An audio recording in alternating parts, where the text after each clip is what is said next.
Have you ever stopped to ponder about the purpose of life, the reason for our existence?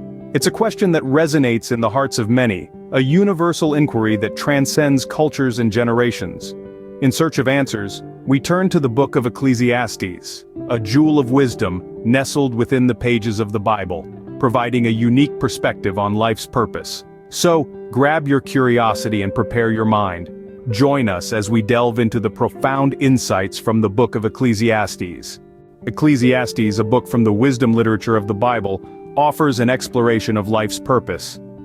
This profound piece of biblical literature is traditionally believed to have been penned by King Solomon, the son of David, who was renowned for his wisdom. However, the authorship remains a topic of scholarly debate, with some suggesting it may have been written by a later scribe or group of scribes. Regardless of its author, Ecclesiastes stands as one of the most intriguing books of the Old Testament. The context of Ecclesiastes is a contemplative reflection on life. It poses profound questions about the meaning and purpose of our existence, exploring themes of work, pleasure, wisdom, and death. It's a philosophical exploration, wrestling with the realities of human existence and the seeming futility of life under the sun. The main themes of Ecclesiastes revolve around the search for meaning in life and the inevitability of death.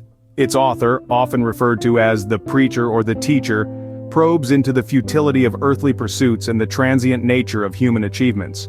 The book also emphasizes the importance of fearing God and obeying His commands, presenting this as the ultimate purpose of human life.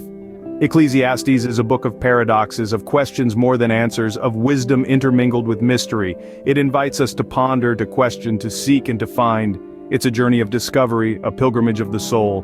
With this background, we are now ready to explore the key verses from Ecclesiastes. Scene script: Ecclesiastes 1:2. Vanity of vanities, says the preacher, vanity of vanities, all is vanity. The verse is a stark declaration, an unwavering proclamation that sets the tone for the entire book of Ecclesiastes. This verse, potent in its brevity, introduces us to the central theme of Ecclesiastes: vanity and the ephemeral nature of life. So, what does the preacher mean by vanity of vanities? In the original Hebrew text, the word vanity translates to hevel, which means vapor or breath. It's a metaphor for something fleeting, transient, and ultimately meaningless. It's a profound reflection on the fleeting nature of our earthly pursuits. The preacher, in his wisdom, observes the world and sees vanity everywhere. The relentless pursuit of wealth, honor, and pleasure, the ceaseless toil under the sun, the endless cycle of birth and death, all of it, he declares, is but a breath, a wisp of vapor that disappears as quickly as it appears. But it's not just about the futility of worldly pursuits. This verse also challenges us to reflect on the impermanence of life itself. Our days on this earth are like a shadow that passes, a mist that evaporates at the first light of dawn. We're here one moment and gone the next. And in the grand cosmic scale of things, our brief existence might seem utterly insignificant. However, it's crucial to remember that this verse is not a call to despair, but rather an invitation to wisdom. It's a sobering reminder to focus not on the transient but on the eternal. It's a call to find meaning not in the vanity of worldly pursuits, but in the enduring wisdom of God. So when the preacher says vanity of vanities, all is vanity, he's not just making a pessimistic observation, he's challenging us to look beyond the surface, to seek meaning and purpose in something greater than our fleeting earthly existence. But is everything really in vain, as the preacher says? Let's explore more. Ecclesiastes 3:1. For everything there is a season, and a time for every matter under heaven. This verse, in its profound simplicity, holds a world of wisdom. Let's break it down. The first part, for everything there is a season, is an acknowledgement of the cyclical nature of life. Just as winter turns to spring and night turns to day, so do our lives ebb and flow in seasons. There are seasons of joy and seasons of sorrow, seasons of abundance and seasons of scarcity. This is a truth universally recognized, whether we're talking about the natural world or our personal lives.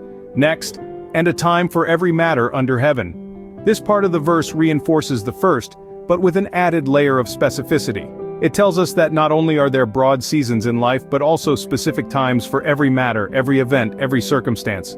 This is a call to recognize that every moment of our lives holds significance. It's not just the major milestones that matter, but also the quiet, everyday moments that string together to form the tapestry of our lives.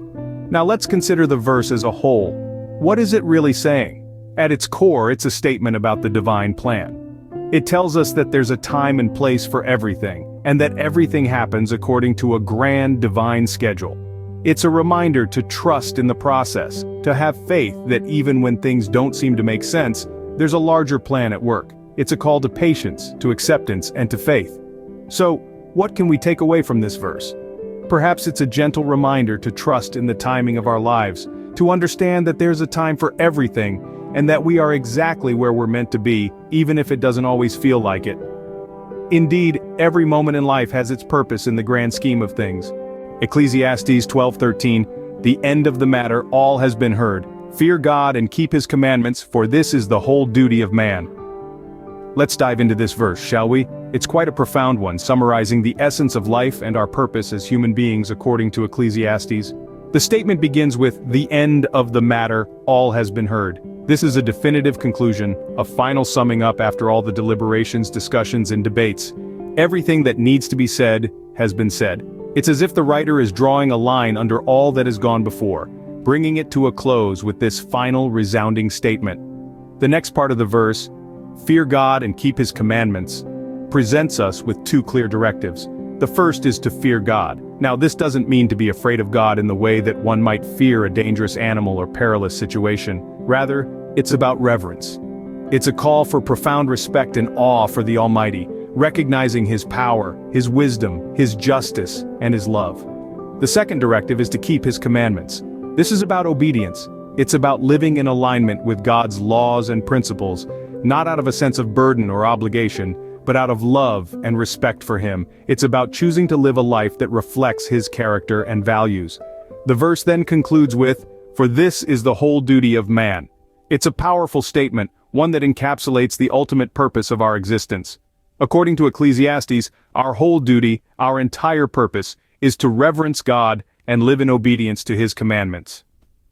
In a world filled with countless voices telling us what we should do, who we should be, and what we should strive for, this verse offers a simple, yet profound answer.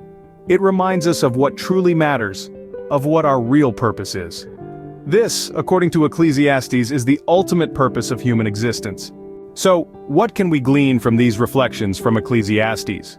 In our journey through this ancient text, we've seen how Ecclesiastes grapples with the profound and universal questions of life's purpose. It's a book that doesn't shy away from the harsh realities, the joys and sorrows, the triumphs and tragedies that make up our existence. It's a book that acknowledges the fleetingness and vanity of life, but also points to a deeper, more eternal significance beneath it all. We've explored key verses that highlight the wisdom of Ecclesiastes. Wisdom that's as relevant today as it was thousands of years ago. From the reminder that there's a time for every purpose under heaven, to the sobering assertion that all is vanity, Ecclesiastes offers a perspective on life that's both grounding and enlightening. We've delved into the concept of seasons, of times of joy and times of sorrow, times of gain and times of loss. These seasons, Ecclesiastes tells us, are not random or meaningless, but part of a divine plan, a cosmic rhythm that imbues each moment with purpose. We've also examined how Ecclesiastes encourages us to live fully and joyfully in the present, to savor the fruits of our labor, to love and be loved. For in the grand scheme of things, these simple yet profound experiences are what make life worth living. And finally, we've seen how Ecclesiastes, in its wisdom, points us towards our ultimate duty, to fear God and follow his commandments. Not out of obligation or fear of punishment, but out of reverence and love for the Creator of all things. This, Ecclesiastes tells us, is the meaning of life. Life may seem fleeting and vain, but in the grand scheme of things, every moment, every season has its purpose. And our ultimate duty, to fear God and follow his commandments. This, according to Ecclesiastes, is the meaning of life.